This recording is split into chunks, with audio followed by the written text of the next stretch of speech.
Could I get your attention for just a minute? This is actually not the beginning of the lunch program. We're going to wait for Prime Minister Bondevik to come back up and come to the table. But this is just simply an instruction. You're going to be served very quietly by the wait staff during the Prime Minister's speech. And we'd like you to hold off eating until 12:30. The reason is this: Mr. Bondevik has to leave times in the auditorium, and you don't need to hear everything again. And I don't have to say it again. I know it by heart. I've introduced him so many times. It's been my pleasure. The subject of his speech for lunch came as a special request from Dr. Myers. And we had the perfect segue from the panel that we just had when Ingrid Stange said, it's all about dignity in her answer. And dignity is what Prime Minister Bondevik is going to be speaking about this afternoon. He's going to be talking about the tragedy that occurred on 22nd of July, 2011. It's one of those kinds of tragedies, one of those kinds of occurrences, like the Kennedy assassination, where everybody remembers where they were, what they were doing when they heard this was happening. And it was the bombing of the administration building of the Norwegian government in Oslo, and where 8 people were killed. And it was the shooting of 69 young people in the island of Utøya. And the reaction that occurred afterwards, and now the aftermath a year later. I happened to be on July 22nd, 2011 in the morning with Somali friends at a Somali mosque for Friday prayers. And we heard about the bombing just before I went into the prayer session with my Somali friends. And the imam and everyone else in the mosque were assuming and had already heard that it was probably Islamic extremists that were the culprits, the people who detonated the bomb. And the imam prayed for not only the people in the mosque, he prayed for the world. He prayed for the people of Norway, prayed for all of us, because of the fear of what the aftermath would have been if this had been an Islamic extremist occurrence. When we came out an hour later, we found out that the two things, that it was not an Islamic extremist, it was a blonde-haired, blue-eyed Norwegian that had done this terrible act. And not only did he do the bombing, he murdered 69 people on the island of Utøya.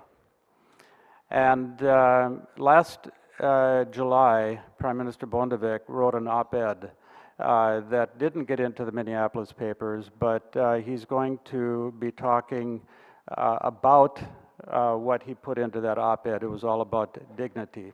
Might also mention that there were 2 people on the 22nd of July, 2011, who were on Fox News, interviewed in Fox News.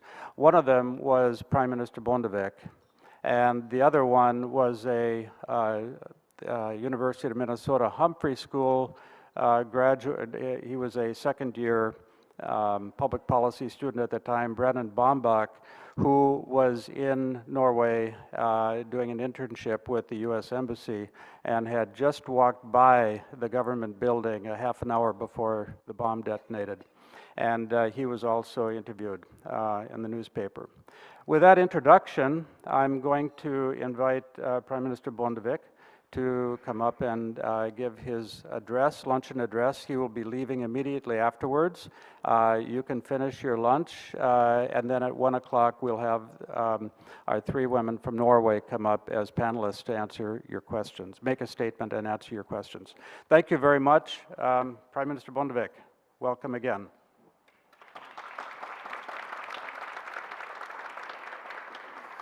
Thank you so much to my dear friend Orlin, Executive Director of the Oslo Center US Foundation, and you for your commitment to our cause and for all your work you are doing, and also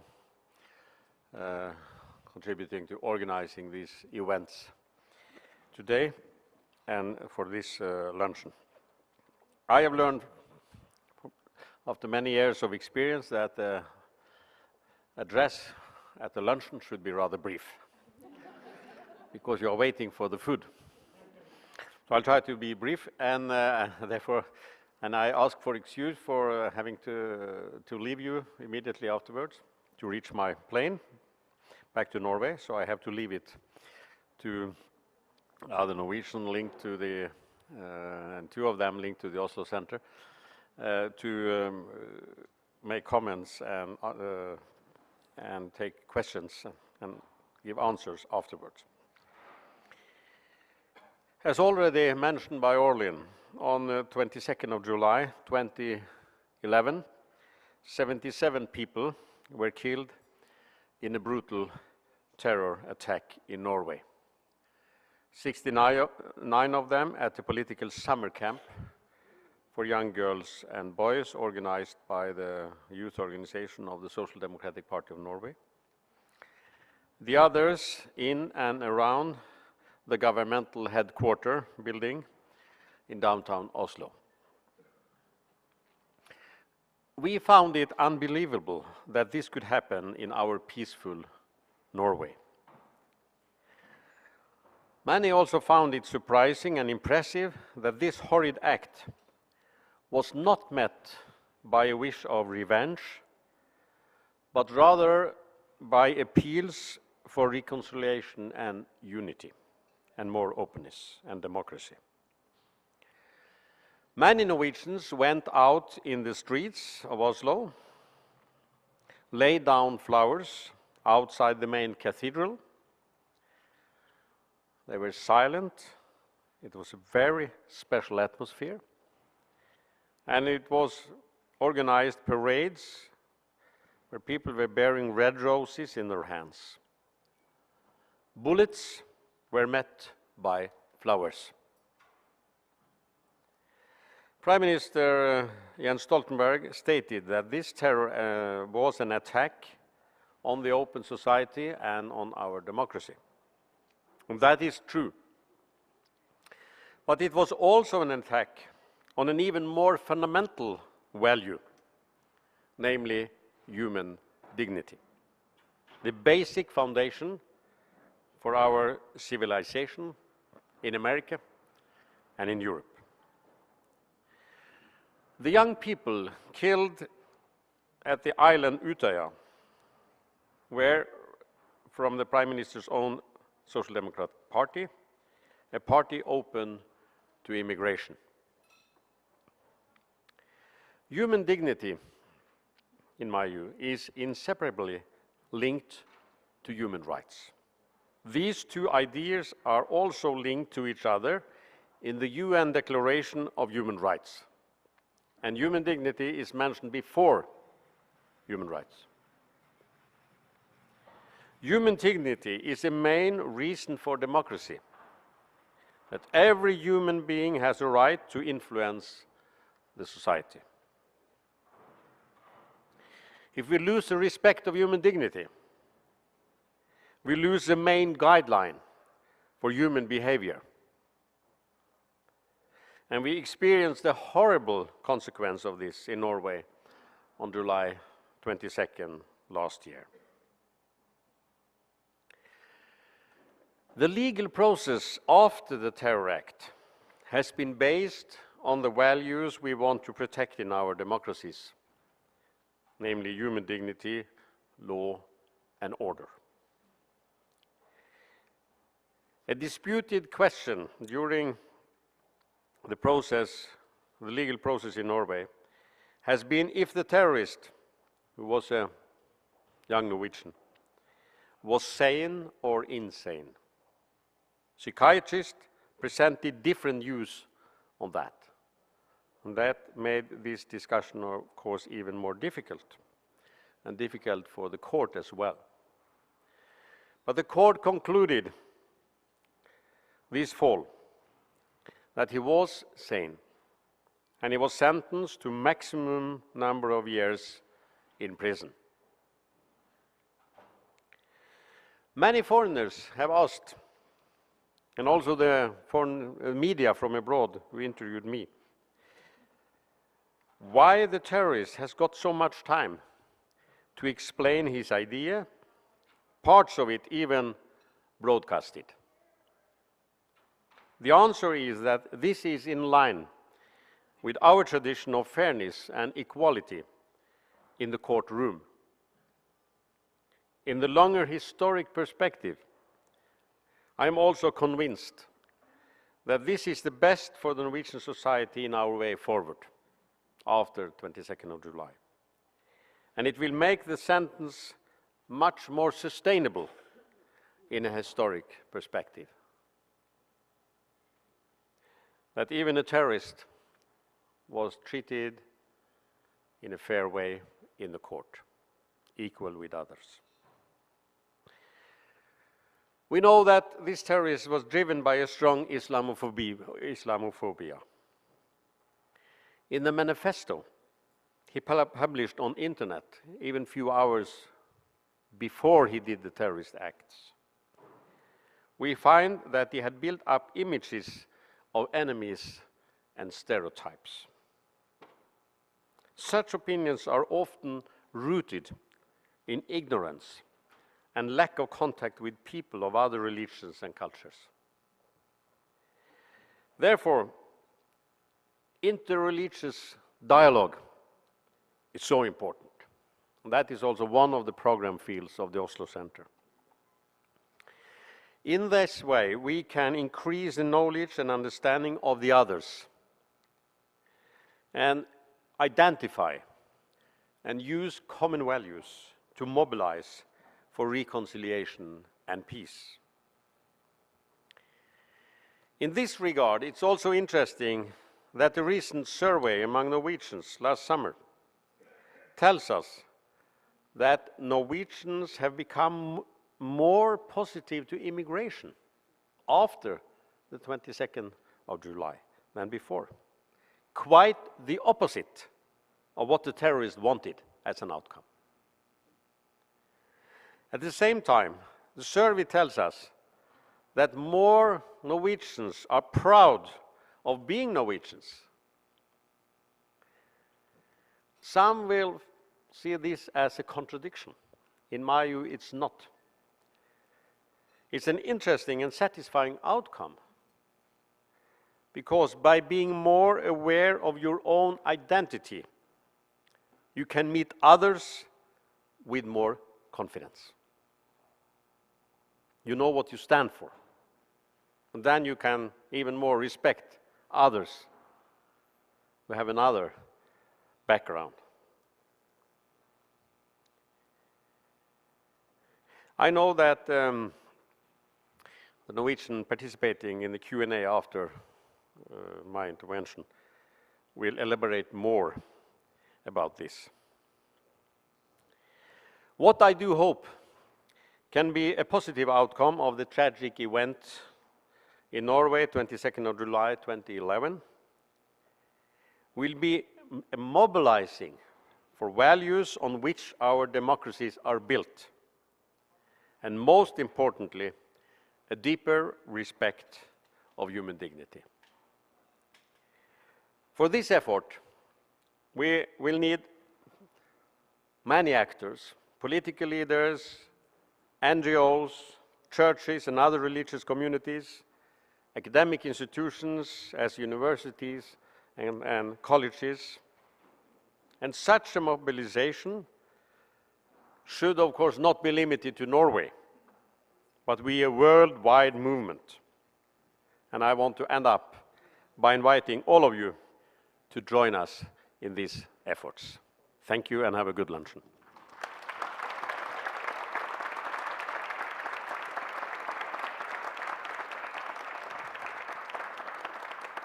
Thank you very much, and you'll be served lunch now. Thank you very much.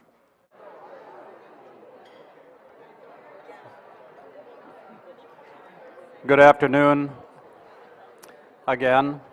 Good afternoon. We did a good job. We got the good Prime Minister in his car. His driver has him on the way to the airport, and he will be home with his family on the weekend, a priority for the Prime Minister. I really respect that. But it was so good to have him here, and as Dr. Myers said, so good to have him for 3 sessions. He's been a great person to work with and very responsive, and as I said on July 22nd last year, when the media wanted to talk to somebody in Norway, and I put them in touch with Prime Minister Bondevik, he was there immediately and spoke several times on Twin Cities television. As I said, we want to talk now about the aftermath. What happened after this tragedy in Norway, and has Norway changed? And to give their perspectives via questions and answers, we have the 2 women that were in the panel with Prime Minister Bondevik, Ingrid Stange, who's been introduced, and Vigdis Vevstad, who has been introduced. And we have one additional person is Hanne Aaberg, and Hanne is the Secretary General of Norwegians worldwide. She and also the Executive Director of the Norway-America Association in Norway. And she has been the Executive Vice President of Norske Skog, a large company in Norway, and Communications Director at Statkraft, the largest renewable energy company in Europe. And this is Hanne Aaberg. So she will, all 3 of the women will come up here. They each have a microphone, and we have a roving mic in the audience that will take your questions. And I'm going to ask the 3 women to come up now. And I'm going to start things off just because Ingrid is the closest to me. I'm going to say, Ingrid, give us your first impression after this happened last year, July 22nd, 2011. And then we're going to go to questions and answers. Now, when I see a hand raised, I'll just point and they'll come over with the microphone. Thank you. Is it working? Yeah. The first impression, of course, is shock. You don't expect that to happen in Norway. But I have to I am old enough to remember the my first impression when Kennedy was killed. And the next thing I remember of those shocking was the 9/11, and then 22nd of July. It was very shocking, and in a way you understand that the world comes on a new road. And of course we were very scared. What is this? Who are these people? We didn't know it was only one. And I had a very close associate out on the island, and we heard rumors they were shooting, and I called her mother, who knew she was there, and they had no idea how serious it really was until later during the night. At the same time, my 16-year-old son was on the internet and finding the manifesto and reading it, and coming to me every half hour telling me shockingly what he was reading. And he had on the telephone a friend of his whose father was a policeman. So he knew all the rumors. First we heard there were 100, then there were 60, and then during the night there was shocking information and going in all directions. But the reaction we all had was really what Kjell Magne talked about. We didn't accept this. We don't want our country to be like that. So I think we all felt that we're together. And there was of course, after the first reaction, you heard some immigrants being harassed on the bus because they thought it was immigrants, or not immigrants, but Muslim extremists. But then after we realized it was a Norwegian young boy, blue-eyed, as he said, we were really shocked. How can we, the Norwegian community, have made such a monster? Do we have questions? Well, I can ask, first of all, do either one of Vigdis or Hanne, do you have a first impression you'd like to share? Well, I can only agree with Ingrid that this also caused a big shock to the nation, and also I felt the same that as I felt the day on the 9/11.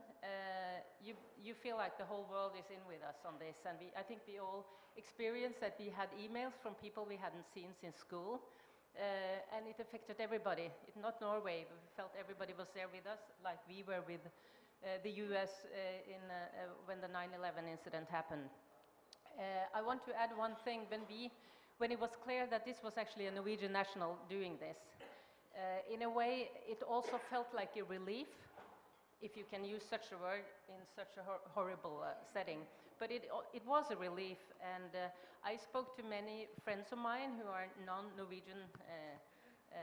Well, they live in Norway, but they have immigrated from other places, and they said that those days after this was clear that it was a Norwegian national doing this, they felt accepted. For the first time, we had this common enemy, we were together, and it sort of created a big sense of community feeling and cohesiveness in the society. Yes, and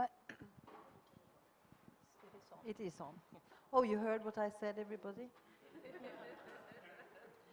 I agree with what both my co-Norwegians have said, and I'd just like to add also that it was an experience of shock which it was difficult to leave the television. You just wanted to be close to the media all the time and to try and find out what was actually going on. And one thing which we experienced in our house was that we knew more from our daughter, who's a journalist, than we knew from the media for quite a long time. We had more numbers coming in, and the atrocities just built up and built up and built up. But I also think that this was a situation where we managed to pull together, and we managed to actually meet terrorism with civilization. And I think this is one good thing that has come out of it afterwards, now looking back. And I also think, looking back, that, and this is also what research is beginning to show us, that Norwegian society is beginning to come back to a feeling of security and faith in each other, I mean inter-human faith, and also faith in political institutions. And so the equilibrium of the society is actually beginning to come back. There's a question right up here.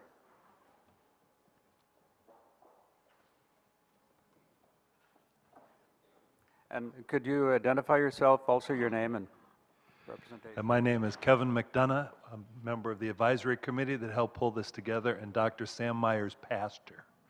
So I had the privilege of living in Italy in the 1980s and remember being chastised with some frequency by my Italian friends for America's terrible racism.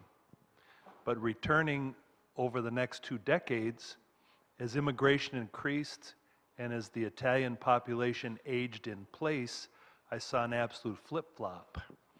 There was a kind of a tipping point in Italy. I think France, Germany, others have faced similar questions where the easy chastisement of those who don't accept the other, and the other is a small percentage of the population, switches into the harshest sort of racism and xenophobia.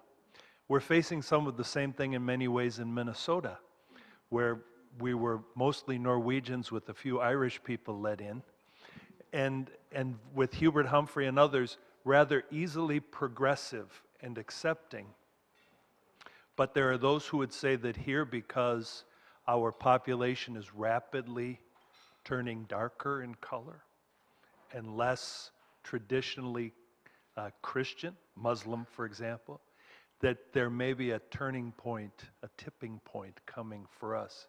I wonder if, as you think beyond the responding to a single terrorist act with decency, humanity, civilization, as you said, powerfully to talk about shaping a nation that will become less genetically Norwegian. What do you do to continue the growth of that civilization?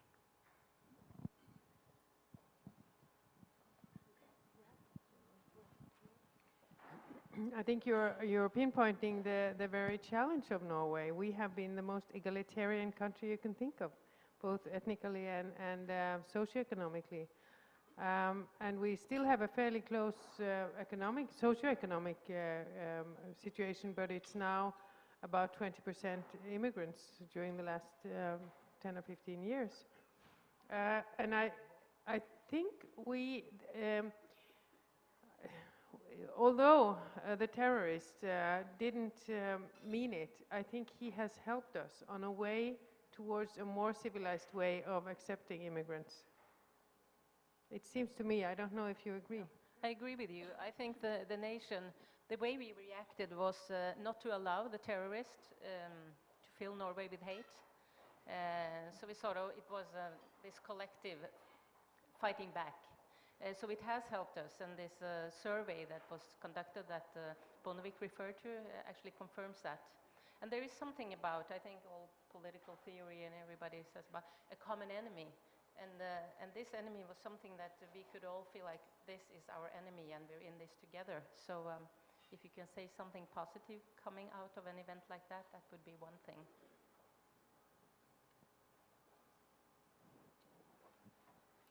Another question. Right over here?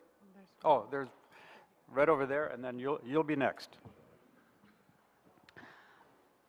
Mine is not so much a question. It's actually, as I was listening to you, thinking about how we as a society or societies globally, what our historical reference point is with respect to who belongs where. And the reason I say that is, being an indigenous person from this land, one can argue that everyone here obviously is an immigrant, and we have this sort of humorous saying that we pass around in Indian country, that if we would have had better border policies in 1492, we certainly wouldn't be in the mess we are today.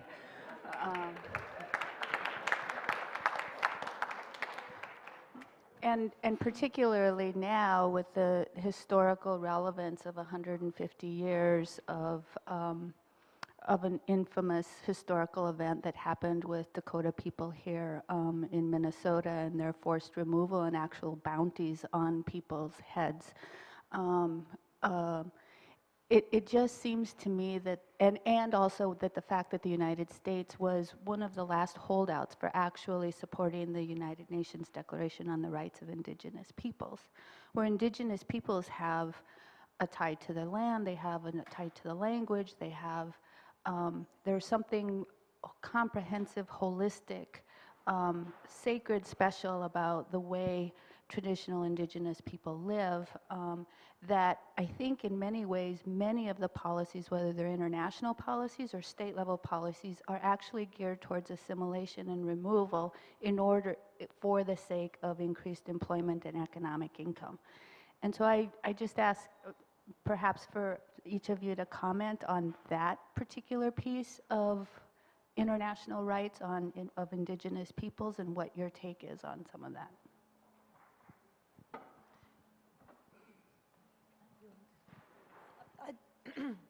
Thank you for your comment and question. I'd like to link your comment to the last comment or question which was put in the conference hall before we all had a break for lunch, because I see again from your example or from your comment that sometimes it is also necessary to draw out some particular groups in order to secure the rights which have not been there in place. I think that is important, and I think this is what we have seen in human rights development, the necessity of doing so. I mentioned discrimination against women became prohibited through the UN Convention, the Convention on the Rights of the Child is a particular convention, and so on. But then, in addition to that, I think we need the fertilization, was the word. We need to see how the special norms of protecting individual particular groups can, you know, you can learn from the workings of one into the other. You don't have to start. We have in Norwegian a saying, ikke behøve å finne opp kruttet. You don't have to, you know, explore the engine each time when you do something. We couldn't learn in international cooperation. We can also learn from previous experience, is the point I was trying to make.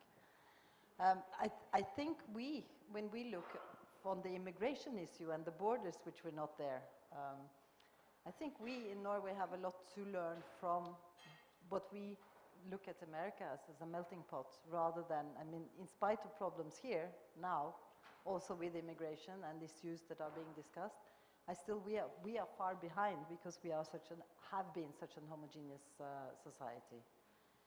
But on the individual level, sorry for talking so long, but I think that's an important point also to mention. On the individual, from man to man, there is much more understanding now and much more protection of your neighbor being an immigrant than what we used to see. In the public debate of immigrants in general, it might be another story still. We still have a long way to go. Okay, just a short comment from me. I noted your question, who is actually to say who belongs where? I think that's a good question. And I just took over the position as head of an organization that mainly is an organization for Norwegians who immigrated a couple of generations ago. And what I like to bring into that job is to learn from what my members and their ancestors, how they felt like being an immigrant to this country, and take that back to Norway and see if we can use that knowledge and that experience and put it to good use in Norway today, where we see people coming in and we see actually the way they behave, the way they organize themselves is very similar to the way our Norwegian ancestors did when they came here. So, yeah. Yeah, and just a final short comment. It's always the winner who writes the history. And it's very interesting what you say. If you had had some better border rules, America would have been a wealthier country probably, and the soil wouldn't have been destroyed. There would be a lot we could have learned from you.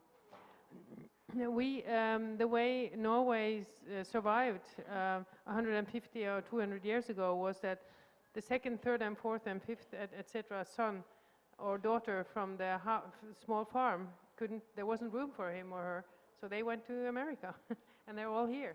So I think there are just as many Norwegians in America as in Norway, and that's how we managed. So we sort of just exported poverty in a way. And that's the history writer. So I think you're very valid. It's a very valid point. And we have indigenous people in Norway also, the Sami people. They were there first, and we took over, or our ancestors took over. But now at least we have understood that. So we try to not destroy more of their lifestyle. But we have done a lot of destruction. We have to agree. You mentioned the 150th anniversary of the Dakota War. The Oslo Center also has another program that Prime Minister Bondevik did not mention. It's called the Code for Holy Sites. And just in brief, it's basically a protocol for how countries and peoples in conflict need to protect and respect places, holy places during those conflicts, and further how those holy places can be used beforehand to bring people together to avoid conflicts, and then secondly to have them as healing places afterwards. A year ago, Prime Minister Bondevik was in Minneapolis in May last year, and we had a very moving dinner at our home with Chief Orvald Lookinghorse. And during the dinner, the chief, who's the, I may get this wrong, but the highest-ranking religious leader of the Dakota people, and someone can correct me if that's the wrong way to portray him. And Prime Minister Bondevik, who is an ordained Lutheran minister, sat together. Before dinner, the chief prayed for the food in Dakota. Prime Minister Bondevik prayed for the food in Norwegian. And then we had a sort of a Native American harvest dinner together. During dinner, we talked about the Code for Holy Sites, and Chief Looking Horse officially requested from Prime Minister Bondevik to use the Code of Holy Sites as an agreement for a code for the sacred sites of the Native Americans in this country. And it came to be called the Bedoti Peace Accord, but it was between Prime Minister Bondevik and Chief Looking Horse, and a proclamation was signed. So that agreement is there, and I hope that it's going to be an agreement that can somehow resolve some of the issues that we have in this country regarding sacred sites of the Native Americans. That was an aside. I just wanted to add that to you. Now, there was a question over here. I remembered you. She remembered me too. I'm Harry Adler, and I was going back to the comment earlier when we all were talking about a kind of almost a sense of relief when you found out it was someone internal. I remember having the same feeling and same kind of questioning why I had this feeling actually back at the Oklahoma City bombing, which I actually consider more parallel than 9/11. And you're talking about lessons learned, and I feel like that Oklahoma City bombing actually, as looking back to where we are now, was actually a foreshadowing, sadly, of the polarization that exists, I think, in our society now in terms of those who promote rights and dignity for all versus those who are kind of very much concerned about what the government might be taken away from them. And so when you're talking about saying that this is hope for what you're going to pursue forward in Norway, is there any concern that's kind of short-lived, that eventually is going to, that xenophobic sort of aspect is going to be manifested in other ways, more politically as opposed to in a more, terroristic sort of way?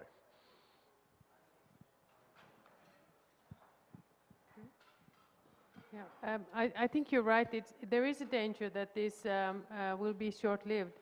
But there is one thing that I think will keep it longer, which is that many of the thoughts that this terrorist, we don't want to mention his name, one of the things that, or the things that come out over and over again from him was things we remember from the Nazi period. So, and those things are absolutely not accepted in Norway. So I think he managed to show very, very clearly the closeness between xenophobia and Nazism, which can make it keep longer.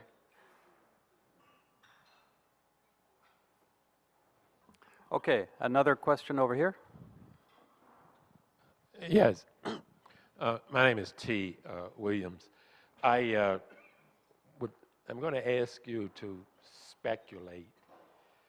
What do you think the reaction would have been, and how you would have reacted if indeed the perpetrator had not been Norwegian but had been, say, an immigrant? Since I was a spokesperson for many years, my line was always, we never speculate. I don't want to speculate, and you shouldn't speculate. That's hard to say, but I think I think both Vigdis and I studied this report that came out just 2 weeks before we are here today. And it drew some parallels, and it compared the Oklahoma bombings and the 9/11 and also the terrorism on the London subway in 2005, and it looked at similarities and differences with the Norwegian terrorist attack. And they found some similarities, like you spoke about, that right after the incident there is this cohesiveness, we stick together and you mobilize this rallying around your institutions. In Norway we see that this situation is continuing 1 year after the incident. It's still very high, and they explain it by saying that Norway has a very high level of trust. It's a society that is characterized by trust in institutions, but also trust among people. I read something like, the people who say yes to this question, you can trust most people. There's twice as many Norwegians saying yes to that, and they still are, than, for instance, Americans. So we trust in each other, and that means everybody, even strangers. A high level of trust, and the scholars say that this is part of what's called cultural capital, and that will give you resilience. And I choose to believe that even if the terrorist would have been of another ethnic background than Norwegian, I think this trust level, which you actually form when you're very young, so it's a very basic value, and you carry it all your life, I think that would have carried us through to some extent. But of course I can't say that I'm right, but I choose to believe that. No, I just wanted to add that I agree with that analysis. I think you're right. But there might be some area where I am not quite agreeing. If you see the young people, there is a certain sense of I wouldn't call it xenophobia, but there tends to be a sort of gangs from various ethnical groups, and including Norwegian, and there are sort of fiendskap, what do you call that? Animosity between them, and I think that has been reduced, but it would have been increased. I think I have to admit that. If I might add to that, I think yes, you could have special incidents, and you could have also perhaps more incidents towards representatives from other ethnic groups. But as a totality, as a society, I don't think that there would have been a great difference. I think it would be like it is now. I see a hand way back in the back. And then one up. Who was raising their, oh, Jana. My name is Babak Somak. My question is sort of a follow-up to the previous question is, if that's true, if you think it wouldn't have made any difference if it was an immigrant or a local, then why did you feel a sense of relief when you found out that the person was Norwegian? That to me was very surprising for you to say, because it seems sort of, I don't know, it surprised me, that's all. No, I can see that, but I have to be honest, it was a sense of relief in a way, because it was sort of more manageable. It's something we know, and it's one of us, so maybe that was the reason. But I agree with you, there is a contradiction in it. Yeah, but I think also one of the reasons for the relief was that my first thought was, oh, do we need to have now much stronger borders, much more security? You know, in Norway you can find the wife of the Prime Minister bicycling around in town. She doesn't even wear a helmet. So my first reaction was, I don't want a society where we have to be so security focused. That's also part of the relief. Yeah, thank you, Ingrid. You know what, I always think of the 9/11 incident whenever I enter an airport. I think of this airport security, and I think that's a reminder. Every time you enter an airplane, we are reminded of that, because that was a big change for everybody. It affected all our lives, and as you say, in Norway, you can actually walk around. This summer, I was walking to the office, and this guy, early in the morning, comes up to me, next to me. I saw he had his iPad, his iPhone in his hand, and earplugs in. It was the Prime Minister, and we nodded to each other and walked in parallel. I saw he had some security guys back there. It was an early morning, and that's what you will typically find in Oslo, and it's still like that 1 year after the incident. You know, one example, you can actually drive a taxi or a car under the royal castle, through the royal castle, without anybody noticing it. Right here, Jana has a question.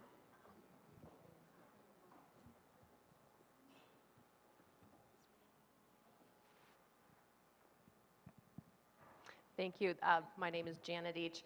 My question kind of tends to be more on the legal side of the issue, and I think the concept of justice and the idea of justice, and I know everybody in Norway was watching the trial and the sentencing very closely. I know the Norwegian community here was, and there was a lot of discussion about, the trial and what was taking place and the ultimate sentencing, and wanted to get your thoughts and perspectives, either personally or just a Norwegian perspective on, do you believe the outcome was just, or some thoughts on the Norwegian justice system and kind of what happened and why?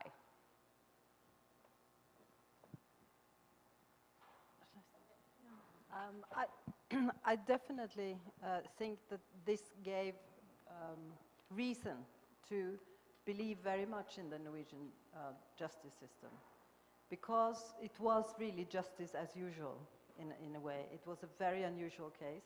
Nothing similar had ever happened. But things were run very smoothly from the legal side. And also, it was a case which showed to a large extent the difficulty of a psychiatric diagnosis and the differences between the psychiatric, not trade, but profession, as opposed to the legal profession. And I think here, the legal profession actually won, if you like. And I think that might influence the future also. In future criminal cases, who is insane and who is not insane. Bondevik also touched on this. But I think we landed on a good conclusion. And I also think it's important to emphasize that it was very correct that he was treated in accordance with the law. So we do not have to regret, giving different rights. I think this is really a strength of our society, and I strongly disagree with those who question. I think this was a sign of weakness. I totally disagree. I think, on the contrary, I think when you're put at the test like this, I think it shows what sort of legal system you have, and I think it works. I have to agree with you. It felt like a just procedure, and he got 21 years in prison, which is the maximum you can get in Norway, but you can then, if he behaves, actually, he can be out, but that's very unlikely. I think most people felt relieved that he wasn't looked upon as criminally insane, and even the parents who had lost their children, they expressed that they were pleased or they were satisfied with what went on, and there were no. I got some comments from friends abroad who was they were a little bit surprised that there were no signs of anger outside the courtroom. For instance, there were roses, people were singing, but there were nobody being angry or crying out for vengeance or violence of any kind, and that made me proud. I felt good about it and felt just. Again, it's connected with trust, trust in the court system. But to also to balance this, there was also quite some reaction in Norway that we were too mildly reacting, and that it was naive. There was, among others, a very strong newspaper chronique. I don't know what to say about chronique. Yeah. Op-ed, yeah. With one of our strong intellectuals saying that this is showing that Norwegians don't understand that there is evilness. So I think it's fair to say that there are both thinkings in Norway, and there was also a reaction that he got too much space in media. He could tell his story, and of course there are insane people out there that could be inspired by him, and we see that. He already gets letters from women who want to marry him, and there are always crazy people out there. So there was a question right here. Thanks. I just want to go back a second to the question before this. But there's a thing that happens in white culture in the U.S., and it looks like there might be some similarities to Norwegian culture, where this is like the Oklahoma bombing compared to 9/11, and the Columbine shooting is compared to other urban violence, and it's kind of like this. When it's a white perpetrator, they get to be an individual, and when it's a person of color, it's a them. And so I just wanted to, I know some people in this audience are already thinking about this, but point that out and ask us, or maybe ask us, white culture, U.S., and you, Norwegian culture, think about why are we, if it's a white perpetrator, why are we what's wrong with this individual? Let's investigate their parents. And if it's a person of color, we're that's expected. It's a them. Let's strengthen our borders. So, if you want to comment on that.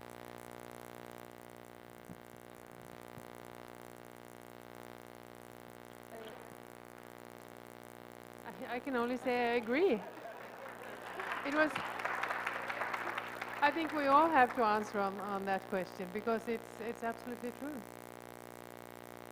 We weren't quite sure if we understood your question, but if I can try to rephrase, you were saying that if it's like one of us, if it's a white male in this instance, then we will start to look into his childhood and wonder if he's criminally insane, and if it was the Al-Qaeda or something, you would just never question that. And I have to agree with you, and I think that's why so many of us actually felt a relief. He wasn't criminally insane. He was charged as a criminal. He's a terrorist.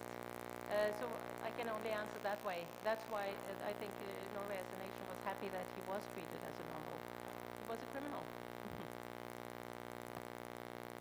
Yes, and I agree with that totally as well. Let's have one more question. Is there another question? Right here. It's a long walk. It'll be a second.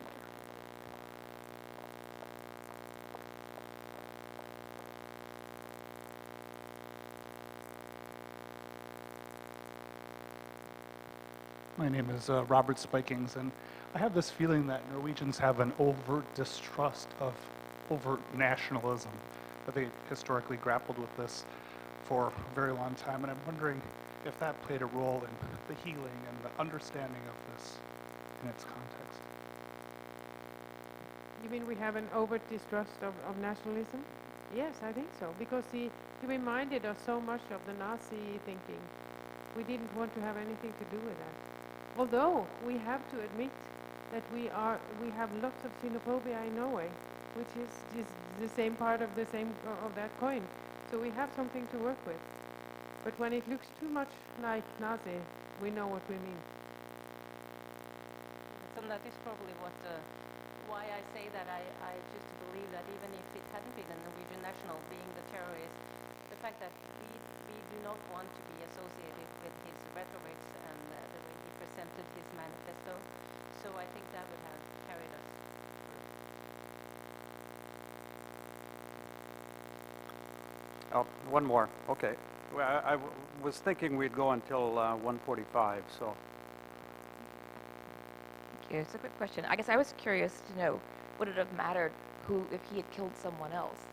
You know, if like in the case in Sweden when Prime Minister Olof Palme was killed in '86, would it have been treated differently if someone with that stature had been killed? Would people still have said, oh, you know, he's just a crazy person? I don't think that would have been a difference because those the kids that were killed were all potential prime ministers. They were his children in a way, and they were prominent kids. It was the best we have. So, and that was even worse than if it had been a prominent person. I think. They killed our children. I think, as a mother of children the same age, I thought it was my kids, and I think everybody did that. Okay, I don't see any more hands, so I'm going to hope there is one more. Okay. I won't keep doing this, I promise. This will be the last question. Hopefully. My name is Mahmoud Noor. I just wanted to question the issue of religious tolerance, you know, the Islamophobia that exists in many nations. It seems we don't want to address that issue because we address that as the others. People have mentioned it. Has this changed in the Norwegian society?